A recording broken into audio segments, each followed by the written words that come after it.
এখানে 15 দিন যাবত চলাচল হয় না। আমরা আজকে আসছি, ঠিক আছে, মানে কমিকার ট্রেন ধরার জন্য জামালপুর। দোকান থেকে খুব সুন্দর হয়ে যাচ্ছি।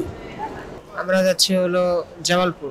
হ্যাঁ, ইনশাল্লাহ টিকিট পাইছি টিকিট। হ্যাঁ, যে এখন যাত্রী মোটামুটি কম, ভিড় কম। আপনারা জানেন যে দীর্ঘদিন দেশে বিরাজমান পরিস্থিতির কারণে ট্রেন চলাচল বন্ধ থাকায় বন্ধ ছিল।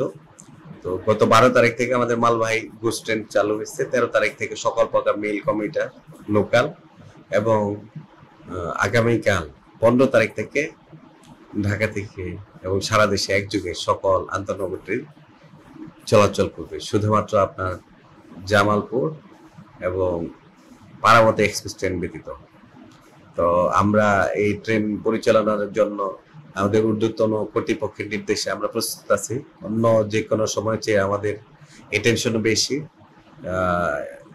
বাংলাদেশ রেলওয়ে, আপনারা জানেন যে আমাদের প্রাণ হচ্ছে সম্মানিত যাত্রী, তারা ভ্রমণ করবে, রেল স্টেশন আবার পুনরায় সরব হবে, এটাই আমাদের প্রত্যাশা। এবং সম্মানিত যাত্রীরা যাতে স্বাচ্ছন্দ্যে সেই পূর্বের ন্যায় বাংলাদেশ রেলওয়ে ভ্রমণ করতে পারে, এই জন্য আমাদের সকল প্রস্তুতি সম্পন্ন করা আছে।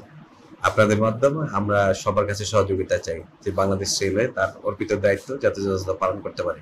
না, ওই ট্রেনটা আপনার যে মেকানিক্যালি অনেক ড্যামেজ আছে, জানালা গ্লাস এবং আন্ডার গিয়ার অনেক কাজ করতে হবে। জাস্ট আমাদের বর্তমানে আপদকালীন আমরা ওটা ফিট হলে গাড়ি চালিয়ে দেবো আর নিরাপত্তাকে নিশ্চিত করে আমরা ট্রেন চালাই। প্রস্তুতি তো আছে, আপনি জানেন যে আজকে আপনি নিজেও প্ল্যাটফর্মে ঘুরেছেন, যাত্রীদের দেখেছেন, কথা বলেছেন। তো আমাদের মেইন লোকাল কমিউটার ট্রেনগুলো তো যাচ্ছে, আমরা চালাচ্ছি। ইনশাআল্লাহ আগামীকাল ইন্টারসিটিতে আমাদের যাত্রা শুভ হবে আর কি। আপনাদের সবার কাছে দোয়া চাই।